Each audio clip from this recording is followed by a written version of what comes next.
Bismillahirrahmanirrahim. Today we are going to have some discussion about immunity and its major types which we can discuss in various ways. और ये topic हमारा cover कर रहा होगा term immunity को, defence lines plus antigen antibody का concept हम इसमें ऐड करेंगे and types of immunity will be discussed in detail. ये जो एक आपको हेडर स्लाइड में नजर आ रहा है लाइक नेचुरल आर्टिफिशियल टाइप है, एक्टिव पैसिव टाइप है, humoral and cell mediated, innate and acquired. Another type is primary immunity and secondary immunity. ये सारी टाइप्स हम वन बाय वन इंशाल्लाह इसमें डिस्कस करेंगे। इम्यूनिटी है क्या बेसिकली?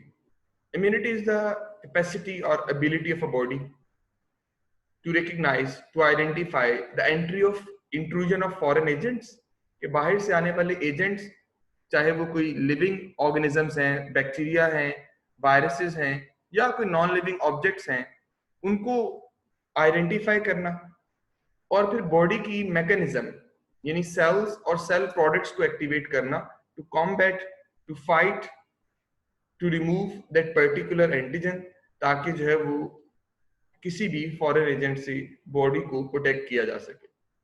अगर कोई फॉरेन एजेंट बॉडी के अंदर एंटर होना चाहता है तो ये थ्री मेन पाथवेज या थ्री मैकेनिज्म्स के थ्रू एंटर होगा। नंबर वन, थ्री मेन जो है वो डिफेंस लाइन जिसको क्रॉस करनी पड़ेगी। First defence line of the body is called including physical barriers and some chemical barriers as well. इसमें स्किन आ जाती है और mucous membrane. On the right side you can see the first defence line, it includes skin, mucous membrane, cilia, if they are present in the respiratory tract, तो वो भी direct nasal cavity के cilia जैसा कि first defence line में ही काम कर रहे होंगे। Stomach acid as well as urine flow, ये सारे हमारे पास फर्स्ट डिफेंस लाइन का हिस्सा हैं।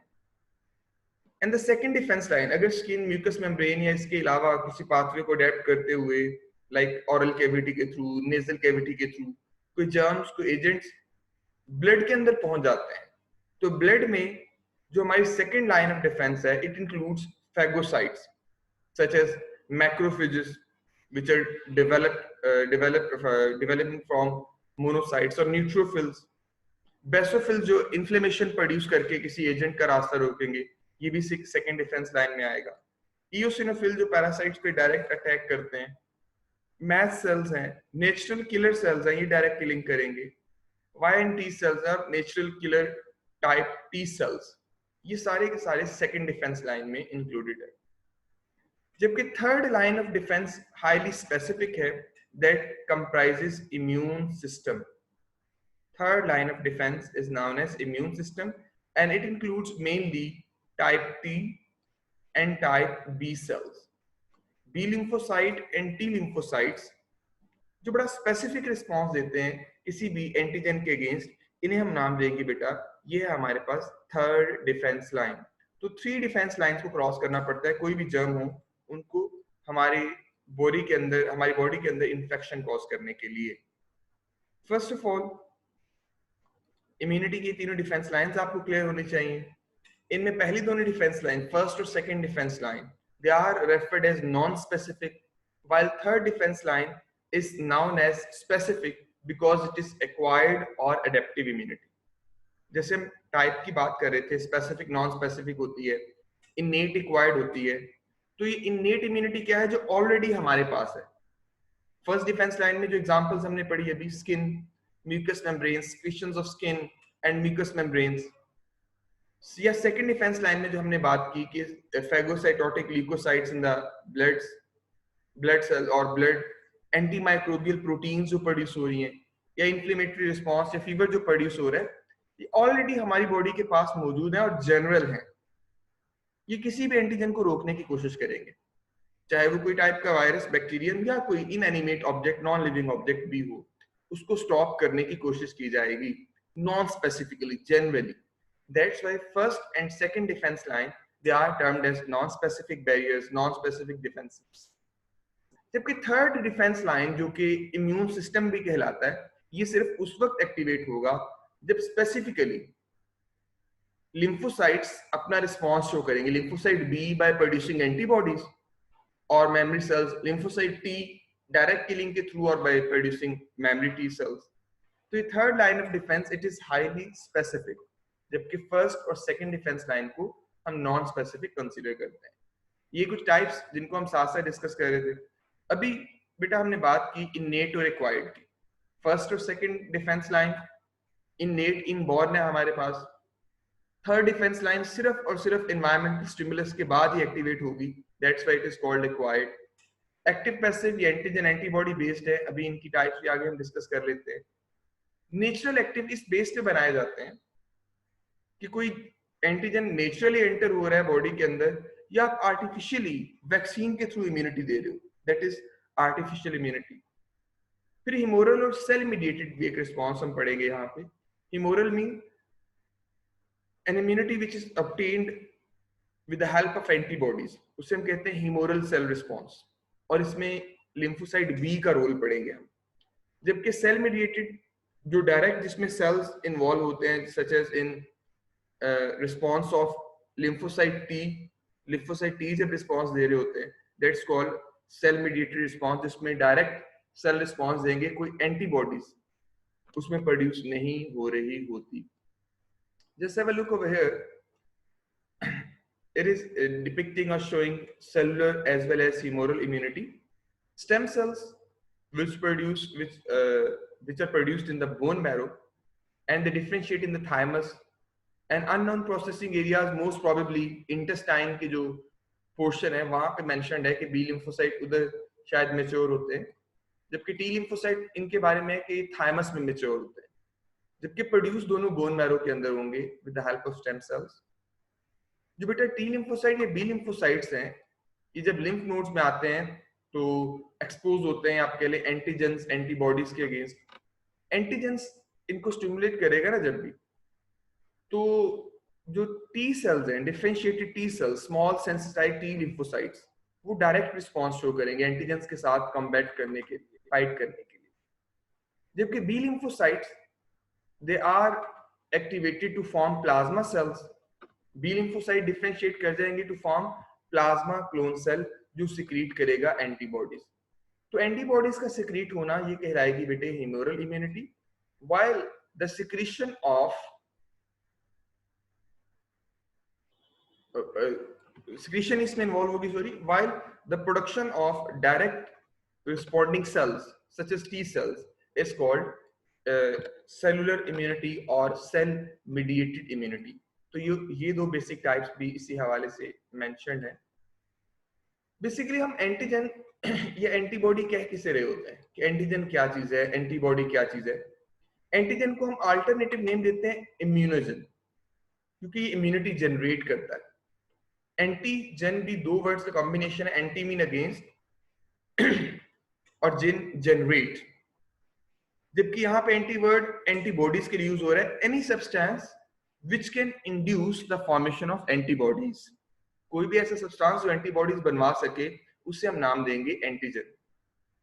बेटा एक इंटरनल एंटीजन होते हैं हमारे पास, लाइक रेड ब्लड सेल की सरफेस पे आपने पढ़े हुए antigen A and antigen B, और एक फॉरेन एंटीजन होते हैं, वो कोई पोलन ग्रेन भी हो सकता है, वो कोई डस्ट पार्टिकल भी हो सकता है। Where antigen could be any foreign substance or it may be a substance which is present on the surface of cell। बेटा जो हमारे इंटरनल एंटीजेंस होते हैं वो हमारी बॉडी में एंटीबॉडीज की प्रोडक्शन स्टार्ट नहीं करते, लेकिन जब वो किसी और बॉडी के अंदर इंट्रोड्यूस होंगे तो वहां पर जाकर एंटीबॉडीज की फॉर्मेशन करवा सकते हैं।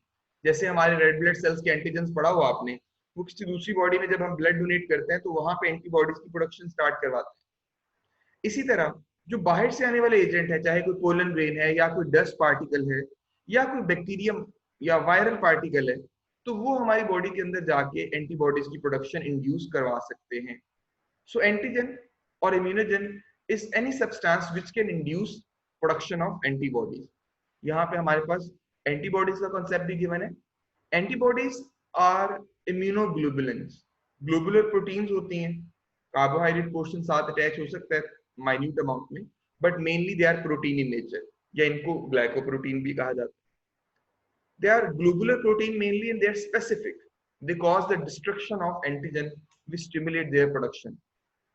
एंटीजन को डिस्ट्रॉय करने के लिए जो ग्लोबुलर प्रोटीन बॉडी प्रोड्यूस करती है with the help of plasma clone cell, और आपने अभी भी पढ़ा प्लाज्मा क्लोन सेल कौन बनाएगा?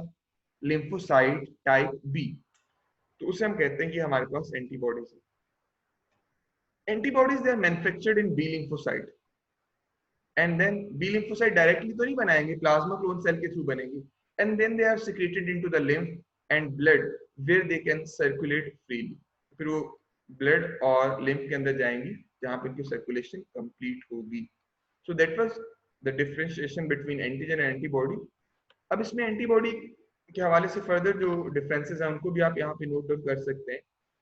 Antigen is a substance that can induce immune system for the production of antibodies. An antibody is a protective protein which is manufactured by B cells or plasma clone cells. Significance: antigens, they have combinations from polysaccharides if they are internal antigen, और अगर foreign antigen है तो उसकी nature कोई भी हो सकती है, वो cellular भी हो सकता है, non cellular भी हो सकता है. But antibodies, they are purely made up of proteins having a small amount of carbohydrates sometimes attached with them. And they are not cells, they are just proteins. In an antigen antibody interaction, antigen act करेगा as a key और antibody as a lock, जो antigen को immobilize कर देगी. There are two main types: self antigens जो auto antigens हैं body cells पे, and non self antigens जो foreign antigens हैं हमारे पास. 5 मेन सब कैटेगरीज हम एंटीबॉडीज की पढ़ने जा रहे हैं, जिन्हें हम कहते हैं इम्यूनोग्लोबुलिन टाइप ए, डी, ई, जी और एम. इनको मैं भी आपको मेमोराइज भी करवा देता हूँ बेटे. Just look at this. ये हमारे पास एक जनरलाइज स्ट्रक्चर है किसी भी एंटीबॉडी का, कि कोई भी एंटीबॉडी उसमें बेसिकली दो चेन्स होती हैं प्रोटीन की बनी हुई. एक ये देखिए एक टाइप की चेन है जिसे कहते हैं हैवी चेन. हैवी और longer chains, they are having more amino acids. एक दूसरी चेन होगी, वो होगी लाइटर चेन. किसी भी टाइप की एंटीबॉडी में ये एक बेसिक स्ट्रक्चर होता है. Heavy chain is having more amino acid and lighter chain they are having few amino acid, as you can see. Heavy और lighter chain ये आपस में connected होती हैं with the help of disulfide linkages. ये देखिए इनमें disulfide bridges हैं जो heavy और light chain को भी connect करते हैं और heavy और heavy chains को भी आपस में connect करते हैं. 4 disulfide bridges आपको एक एंटीबॉडी के यूनिट में नजर आ रहे हो. फिर एंटीबॉडी का ये जो अपर पोर्शन आपको नजर आ रहा है, ये कलर्ड पार्ट, डार्क जो पोर्शन किया हुआ है, that portion is antigen recognition या एंटीजन बाइंडिंग साइट. जबकि ये वाला हिस्सा बेटे जो मेन पोर्शन है लोअर साइड पे, it is called constant region, जिसको मैंने सर्कल में लिखा हुआ है, ये कांस्टेंट रीजन. जो एंटीजन बाइंडिंग रीजन है ये तो हर एक एंटीबॉडी का डिफरेंट ही होता है, चाहे कोई भी एंटीबॉडी हो वो डिफरेंट ही होगा. जितने टाइप्स के एंटीजन उतनी टाइप्स का वेरिएबल रीजन, क्योंकि हर डिफरेंट एंटीजन के लिए एक डिफरेंट टाइप्स प्रोड्यूस होगी. कांस्टेंट रीजन एक ग्रुप के अंदर सेम होता है, ग्रुप्स 5 पढ़ेंगे अभी हम, उसमें से एक ग्रुप के अंदर सेम होगा, डिफरेंट ग्रुप्स में वेरी करेगा ये भी. ये फॉर एग्जांपल हमारे पास है antibodies which are produced in the blood plasma, और ये ऐसे सेल्स हैं जिनके सरफेस पे एंटीजन अटैच हो गया इनको इन्फेक्ट करने. अभी एंटीबॉडीज इनको यहाँ पे आके आप देख रहे हैं ट्रैप कर लेती हैं और एंटीजन को इमोबिलाइज कर देंगी before they cause further infection. और फिर इन सेल्स को ये एंटीजेंस को भी अल्टीमेटली डिस्ट्रॉय करने में हेल्प करेंगी by forming antigen antibody complex. It's another description of antibody structure के variable region that is antigen binding site. Green portion heavy chain है, ब्लू पोर्शन यहाँ पे लाइटर चेन है, और इसके अंदर ये कांस्टेंट रीजन है. मैंने बताया था ना थोड़ी बहुत अमाउंट में इन प्रोटीन्स के साथ कहीं कार्बोहाइड्रेट मौजूद हो सकते हैं, और ये हमारे पास सारे का सारा जो कांस्टेंट रीजन है इसका इफेक्टिव रीजन कहलाता है, जो आगे इनको डिसाइड करेगा कि अब ट्रैप्ड एंटीजन को कहाँ लेके जाना है. जबकि एंटीजन ट्रैपिंग साइट ये वेरिएबल रीजन पे होगी, ये एंटीजन बाइंड कर जाएंगे इधर. और ये जो सेंट्रल पोर्शन है जहाँ पे डाइसल्फाइड लिंकेजेस नजर आ रहे हैं, ये हैवी चेन लाइट चेन इनको शो किया गया कि उनका ये लिंक है, इसे हिंग रीजन भी कहते हैं. तो ये एंटीबॉडी का एक स्टैंडर्ड स्ट्रक्चर, और ये 5 ग्रुप्स. आप एंटीबॉडी के 5 ग्रुप्स की शेप्स में थोड़ा बहुत डिफरेंस देखेंगे. इम्यूनोग्लोबुलिन टाइप जी, एम, ए, डी, ई. आप लोग गुजरावाला से बिलोंग करते हैं तो गुजरावाला के रेफरेंस से भाई एक इसको ग्रुप्स को याद रखा जा सकता है. गुजरावाला में कोई भी प्रोडक्ट बनी है तो उसे हम कह सकते हैं गुजरावाला मेड, जी मेड. इस रेफरेंस से आपको याद रह जाएगा कि immunoglobulins they are in the 5 categories, या जर्मन मेड, गुजरावाला मेड, जैसे भी आप याद रख सकें, जी मेड। तो ये 5 ग्रुप्स आपको याद हो जाएंगे जो एंटीबॉडीज के हमारे पास मौजूद होते हैं। IG stands for immunoglobulin, immunoglobulin type G, M, type A, type B and type E। इसमें हमारे पास जो टाइप G है, ये हाईएस्ट ऑप्सोनाइजेशन या न्यूट्रलाइजेशन एक्टिविटीज है, इसकी हाईएस्ट एक्टिविटी है क्योंकि इसकी परसेंटेज भी हायर है। इसकी फर्दर क्लासिफिकेशन है into 4 classes, 1, 2, 3 and 4। And immunoglobulin type M, जिसको स्ट्रक्चर बाकियों की निस्बत जरा कॉम्प्लेक्स नजर आ रहा है, ये लार्जेस्ट एंटीबॉडीज की टाइप्स है। इसमें मल्टीपल ऐसे सब यूनिट्स आपस में मिले होते हैं। They produce first upon antigen invasion and they increase transiently with the passage of time. Immunoglobulin type A ये म्यूकोजल टिश्यू में प्रोड्यूस होती हैं, डायमर्स बनाती हैं after secretion. Immunoglobulin type B का यहाँ पे अननोन फंक्शन लिखा, और ई जो है ये एलर्जी के केस में हेल्पफुल होती है बॉडी को। ये 5 ग्रुप्स हैं एंटीबॉडीज के, जिनकी फर्दर टाइप्स होंगी। It's further detail of this groups, अगर आप इसको देख सकें कि हमारे पास 5 जो ग्रुप्स हैं एंटीबॉडीज के, फिर में हैवी चेन्स के नेम्स दिए हुए हैं। Number of antigen binding site इसमें 10 है, इधर 2, 4, इधर भी 2, इधर भी 2, depending upon their structure. Percentage जरूर याद रख लीजिएगा, मैंने बताया था मोस्ट अबंडेंट टाइप कौन सी है, immunoglobulin type G. They are most abundant type of antibodies. और क्या ये प्लेसेंटा को क्रॉस कर सकती है मदर से चाइल्ड तक? यस, ये क्रॉस कर सकती है, बाकी कोई भी क्रॉस नहीं कर सकती। फिक्सेस कॉम्प्लीमेंट्स, वो हमारे पास पहली दोनों टाइप्स M और G कॉम्प्लीमेंट जो बनेंगे एंटीजन एंटीबॉडी को, उसको फिक्स करती हैं, बाकी नहीं करेंगी। इसी तरह जो इसकी फंक्शनल चेन है आप कह लें, वो बाइंड्स टू फैगोसाइट्स, जो इसका फिक्स्ड रीजन है, सॉरी फिक्स्ड चेन, जो कांस्टेंट रीजन है वो कहाँ पे बाइंड करता है। तो इम्यूनोग्लोबुलिन टाइप G जब ये एंटीजन बाइंडिंग साइट इधर बाइंड कर जाएगा ना एंटीजन, तो उसका जो कांस्टेंट रीजन है, फिक्स्ड रीजन है, वो जाके फैगोसाइट्स के साथ बाइंड करता है कि ताकि इसकी फैगोसाइटोसिस कर ली जाए। बाकी ये कुछ मैस्ट सेल्स और बेसोफिल्स के साथ जाके बाइंड करेगा और वहां पे फर्दर एलर्जिक रिस्पॉन्स प्रोड्यूस होगा through immunoglobulin type E। Functions, main antibody of primary responses is immunoglobulin type M। भाई प्राइमरी और सेकेंडरी रिस्पॉन्स भी यहाँ पे आपको क्लियर होना चाहिए।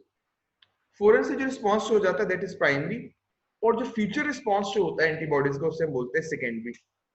इसके अलावा main blood antibody secondary responses, future responses के लिए जो फ्यूचर इम्यूनिटी होती है जो मेमोरी सेल्स के थ्रू आएगी, that is through immunoglobulin type G। Immunoglobulin type A ये भी स्लाइवा में सिक्रीट होती है। मदर क्लोस्ट्रम, जो मदर मिल्क होता है, फर्स्ट मिल्क, उसे हम कहते हैं क्लोस्ट्रम, वहां पे टीयर्स के अंदर। जबकि immunoglobulin type D antibody allergy and anti parasitic activity में जिसका फंक्शन देखे थे प्रीवियस स्लाइड में कि क्लियरली हमने मेंशन किया था। और बी जो रिसेप्टर्स है उनके ऊपर बाइंड करेगी इम्यूनोग्लोबुलिन टाइप T। जो E है, सॉरी, ये एंटीबॉडी एलर्जी, और जो D है ये बी सेल रिसेप्टर्स के ऊपर बाइंड कर रही होगी। So that was about different groups of antibodies. Further हम आते हैं जो रिमेनिंग टाइप्स हैं, टाइप्स ऑफ इम्यूनिटी। लाइक हमने कहा था कि जो लिम्फोसाइट्स हैं यही इम्यून सिस्टम बना रहे हैं, और इसकी 2 मेन टाइप्स हैं, B lymphocytes, they further form plasma cells and memory B cells. जबकि टी लिम्फोसाइट्स के आगे डिफरेंट टाइप्स है। प्लाज्मा क्लोन सेल्स क्या करेंगे, ये फौरन से एंटीबॉडीज प्रोड्यूस करेंगे, जबकि मेमोरी बी सेल्स ये फ्यूचर इम्यूनिटी, फ्यूचर रिस्पॉन्स के लिए होते हैं, जिसे कहते हैं secondary response. Plasma clone cell का प्राइमरी रिस्पॉन्स होता है। हेल्पर टी सेल ये बाहर से आने वाले एंटीजन को रिकॉग्नाइज करते हैं। एड्स के केस में आपने पढ़ा हुआ यही सेल मेनली इन्फेक्टेड होते हैं। Cytotoxic T cells they cause killing of antigen infected cells. Memory T cells ये टी सेल्स वाला रिस्पॉन्स शो करेंगे फ्यूचर इम्यूनिटी के केस में, सेकेंडरी। सप्रेसर टी सेल जब इम्यून रिस्पॉन्स कंप्लीट हो जाता है तो ये ऐसे लिम्फोसाइट टी की टाइप है जो कि इम्यून रिस्पॉन्स को, इम्यून सिस्टम को शट डाउन करने में हेल्प करेगी। ये डिफरेंट जो है वो हमारे पास लिम्फोसाइट्स की टाइप्स के बने, ये हम डिस्कस कर चुके। हिमोरल सेल मीडिएटेड की बात हमने पहले भी की। हिमोरल एंटीबॉडीज के थ्रू आएगा जो प्लाज्मा सेल्स या मेमोरी बी सेल्स के थ्रू होगी, जबकि cell mediated response directly cells के थ्रू प्रोड्यूस होता है, विच आर टी सेल्स। चाहे वो एक्टिव डायरेक्टली प्रोड्यूस कर रहे हो प्राइमरी, या फिर फ्यूचर के लिए मेमोरी सेल्स का रिस्पॉन्स दिया जा रहा हो। तो सबसे पहले बेसिकली रिस्पॉन्स देखें टी हेल्पर सेल से आ रहा होता है, चाहे वो बी सेल्स को मिल रहा हो चाहे टी सेल्स को। रिकग्नाइज एंटीजन को इन्होंने करना होता है हेल्पर टी सेल्स। तो हेल्पर टी सेल्स फर्दर जो है वो एक्टिवेट करते हैं बी और टी सेल्स को for further immune response. Immunity की टाइप्स इस बेस पे भी हम बनाते हैं कि अगर इनेट है तो वो फर्स्ट और सेकंड डिफेंस लाइन हमने पढ़ी थी। एडेप्टिव है तो हमने पढ़ा कि एडेप्टिव इम्यूनिटी एंटीजन बेस्ड या एंटीबॉडी बेस्ड हो सकती है या नेचुरली आर्टिफिशियल हो सकती है। एडेप्टिव इम्यूनिटी में सिर्फ थर्ड इम्यून सिस्टम की लेयर आती है जो लिम्फोसाइट बी और टी का रिस्पॉन्स है मेरे बच्चों। एडेप्टिव इम्यूनिटी में अगर तो कोई एंटीजन या एंटीबॉडी नेचुरली बॉडी में एंटर होता है that is called natural adaptive immunity. और अगर कोई एंटीजन या एंटीबॉडी हम आर्टिफिशियली बॉडी के अंदर इंट्रोड्यूस करवाते हैं that is artificial adaptive immunity. मसलन नेचुरल पैसिव की एग्जांपल क्या है, जब मदर से चाइल्ड को एंटीबॉडीज नेचुरली मिल जाती है प्लेसेंटा के थ्रू या क्लोस्ट्रम के थ्रू। क्लोस्ट्रम कहते हैं first thick milk in the mammals जो मदर प्रोड्यूस करती है, वो नेचुरल पैसिव इम्यूनिटी है बेटे। एक है नेचुरल एक्टिव एडेप्टिव की इम्यूनिटी की टाइप्स, एक्वायर्ड इम्यूनिटी की टाइप्स। जब नेचुरली कोई इंसान बीमार हो जाता है, इन्फेक्शन हुई, खुदा ना खास्ता किसी को मम्स, चिकन पॉक्स, इस तरह की डिजीज जो है हुई, लाइफ लॉन्ग इम्यूनिटी आ गई, बाद में दोबारा नहीं हुई, ऐसी इम्यूनिटी जो आफ्टर नेचुरल इन्फेक्शन ऑब्टेन होगी that is called adaptive immunity but natural and active. अगर हम एंटीबॉडी बेस्ड इम्यूनिटी की बात करें जो कि शॉर्ट टर्म होती है, ये जो होती है ना बेटा एंटीजन बेस्ड इम्यूनिटी, जो एक्टिव इम्यूनिटी है इधर दोनों लिखी हुई है चाहे आर्टिफिशियल या नेचुरल। एक्टिव इम्यूनिटी जो एंटीजन की वजह से आती है उसमें मेमोरी सेल्स बन जाते हैं बॉडी में और लॉन्गर टर्म रहेगी, जबकि पैसिव इम्यूनिटी शॉर्ट टर्म रहती है। वो एंटीबॉडीज हम बनी बनाई भेज रहे होते हैं बॉडी में चाहे नेचुरली या आर्टिफिशियली। मसलन आर्टिफिशियली जो पैसिव इम्यूनिटी हम बॉडी के अंदर ट्रांसफर करेंगे वो होता है एंटी सीरम का इंजेक्शन, जैसे एंटी टेटनस इंजेक्शन लगते हैं, एंटी वेनम सीरम, कि हम सडनली जो है वो पेशेंट को ट्रीट करने के लिए जो एंटीबॉडीज डायरेक्ट बनी बनाई प्रोवाइड कर देते हैं वो लॉन्ग लास्टिंग नहीं होती लेकिन टेम्परेरी हेल्पफुल होंगी। मतलब अगर किसी को एक दफा स्नेक बाइट का सामना करना पड़ा और उसको एंटी वेनम सीरम मिला है तो उसमें नेक्स्ट टाइम स्नेक बाइट के अगेंस्ट इम्यूनिटी नहीं आ जाएगी, बल्कि उसे दोबारा से एंटी वेनम सीरम इंजेक्ट करना पड़ेगा। यही बात एंटी टेटनस इंजेक्शन के लिए भी है। और दूसरी एक्टिव इम्यूनाइजेशन कब दी जाती है, पोलियो वैक्सीन बड़ा कॉमन कॉन्सेप्ट आप जानते हैं। जब हम बच्चों को direct dead polio virus inject कर रहे होते हैं just to activate their commander safeguard system, just to activate their immune system, तो उसे हम कहते हैं ये है हमारे पास एक्टिव इम्यूनिटी। तो एडेप्टिव इम्यूनिटी कुदरती तौर पे अगर मिल रही है तो नेचुरल है और आर्टिफिशियल अगर मिल रही है तो या हम इंजेक्ट कर रहे हैं तो आर्टिफिशियल है। अगर हम एंटीजन पहुंचा रहे हैं एंटीजन बेस्ड है तो होती है एक्टिव इम्यूनिटी, लेकिन अगर एंटीबॉडी बेस्ड है तो उसे कहते हैं बेटा passive type of immunity. So these are different types of immunity which can be discussed over here. इसके अलावा ये भी वही है, एक्टिव और पैसिव इम्यूनिटी की बात की गई है, फिर नेचुरल आर्टिफिशियल, यहाँ पे पहले हमने नेचुरल आर्टिफिशियल की बात कर ली, फिर एक्टिव पैसिव बातें जो वही डिस्कस हुई हैं। और ये एक पाथवे है जो हमारे पास शोन है कि जब भी कोई एंटीजन आके बॉडी के अंदर एंटर होता है तो बॉडी के ऊपर कुछ एंटीजन प्रेजेंटिंग सेल्स होते हैं, एपीसी एंटीजन प्रेजेंटिंग सेल्स, वो बनाते हैं major histo compatibility complex MHC2 antigen presenting cell. और एंटीजन जब मिलता है तो जो कॉम्प्लेक्स बनेगा उसे हम कहेंगे मेजर हिस्टो कंपैटिबिलिटी कॉम्प्लेक्स। फिर ये CD4 रिसेप्टर्स वाले कुछ सेल्स होते हैं, CD4 stands for cluster of differentiation proteins, जिन्हें हम कहते हैं टी हेल्पर सेल्स। दीपिका टी हेल्पर सेल्स जो फर्दर एक्टिवेट करेंगे, हमने पिछली स्लाइड्स में भी देखा, T helper cells B cells को भी और फिर मैक्रोफेजेस को भी या किलर टी सेल्स को भी। तो बी सेल्स का रिस्पॉन्स तो हमने पढ़ा, they produce antibodies by forming plasma clone cells और मेमोरी बी सेल्स, जबकि मैक्रोफेजेस क्या करेंगे, फेगोसाइटोसिस को इंड्यूस करेंगे इस पूरे कॉम्प्लेक्स। जबकि किलर टी सेल्स ये ऐसे सेल्स होते हैं टाइप टी सेल्स में जो कि एंटीजन इन्फेक्टेड सेल्स की जो किलिंग है उसको इंड्यूस करते हैं। ये डिफरेंट टाइप से हमारे पास ब्लड सेल्स शोन है, जिसमें आप लोग जानते हैं मोनोसाइट, लिम्फोसाइट, ये ए ग्रेन्युलोसाइट कैटेगरी में आते हैं। जबकि neutrophil, basophils and eosinophils these are categorised as granulocytes, ये हमने डिटेल में डिस्कस किए थे पहले। erythrocytes, red blood cells, platelets, fragments of megakaryocytes and macrophages which are phagocytotic cells. ये भी एक ऐसी चेन है that antibodies are triggered when a B cell encounters its matching antigen. जब antibodies trap कर लेती हैं किसी matching antigen को, the B cells takes the antigen and digest it. Then it displays antigen fragments bound to its own distinctive major histocompatibility, जो complex बनेगा उस molecules की form में.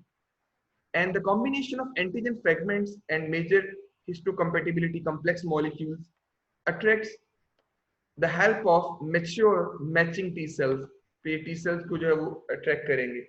Lymphokines produced by lymphocytes, they are secreted by T cells. They allow the B cells to multiply and mature into antibody producing more plasma cells. Ultimately क्या होता है भाई कि हमारे पास ये cells जो antibodies further produce करेंगे, they are released into the bloodstream and matching antigens. These antigen antibody complexes are soon eliminated with the help of macrophages as well, either by the complement cascade or by the liver and the spleen. वो भी इसको जो है वो deplete करने में help करेंगे. So that was about different types of immunity. इसके बाद हम बात कर रहे थे कि binding of antibodies to antigens inactivates antigen buy. कि एंटीजेंस को इनएक्टिवेट कैसे करना है, एंटीजन को ट्रैप तो कर लिया एंटीबॉडीज, एक है न्यूट्रलाइजेशन कि ब्लॉक कर दिया वायरल बाइंडिंग को, जैसे कि हमारे पास वायरस शोन है और ये बैक्टीरियम है, इनको ब्लॉक कर देती हैं, इसे कहते हैं ट्रैपिंग. एक है एग्लूटिनेशन कि माइक्रोब्स को एग्लूटिनेट कर देती है एंटीबॉडीज. एक है प्रेसिपिटेशन ऑफ डिसॉल्व्ड एंटीजेंस कि उनको बाइंड करके प्रेसिपिटेट करवा देंगी, सेटल डाउन करवा देंगी कहीं ताकि फर्दर रिमूव हो जाए. And one of the strategies activation of complement system कि एंटीबॉडीज ने complement system को एक्टिवेट कर देना है जो इन एंटीबॉडीज को फर्दर एंटीजेंस को फर्दर डिस्ट्रॉय करने में हेल्प करेगा. And one of the action is phagocytosis. जो ये तीनों कॉम्प्लेक्सेस बने हैं प्रेसिपिटेशन की फॉर्म में, एग्लूटिनेशन की फॉर्म में, न्यूट्रलाइजेशन की फॉर्म में, इनको मैक्रोफेजेस अल्टीमेटली इनगल्फ कर लेते हैं. यहाँ पे बाजुकात सेल की लाइसिस भी होती है जिसके फ्रेगमेंट्स को बाद में फिर से मैक्रोफेजेस इनगल्फ कर लेंगे. तो ये हमारे पास मेन पर्पस ये होता है कि बाहर से आने वाले एंटीजेंस को ट्रैप किया जाए और फिर उनको किसी भी पाथवे के थ्रू जो है वो डिप्लीट कर दिया जाए. So that was all about immunity, it's mechanism, its types के एंटीजन बेस्ड, एंटीबॉडी बेस्ड. ये हम स्लाइड्स की इस स्लाइड पे हमने ज्यादा डिस्कशन नहीं की कि हम ये इससे पहले डिस्कस कर चुके थे कि नेचुरली एंटीबॉडीज आए तो वो नेचुरल एक्टिव इम्यूनिटी है, आर्टिफिशियली आए तो आर्टिफिशियली एक्टिव, सॉरी एंटीजेंस अगर आए तो एंटीजन बेस्ड इम्यूनिटी को हम कहते हैं एक्टिव और एंटीबॉडी बेस्ड इम्यूनिटी को पैसिव. इसके अलावा हमने डिस्कस किया बेटे इस लेक्चर में कि इम्यूनिटी की टाइप्स में इनेट एडेप्टिव इम्यूनिटी के हवाले से humoral, cell mediated, as well as types of different lymphocytes, B and T lymphocytes, that where are they formed and how are they differentiated further. lymphocytes की types यहाँ पे भी मैंने आपको बताई. antibodies की 5 categories, उनके differences, और इसके अलावा एंटीबॉडी का स्ट्रक्चर, एंटीजन की नेचर, एंटीबॉडी का एंटीजन के साथ डिफरेंस क्या है, and immunity and its basic different types as well as defence line. So that was all about today's topic.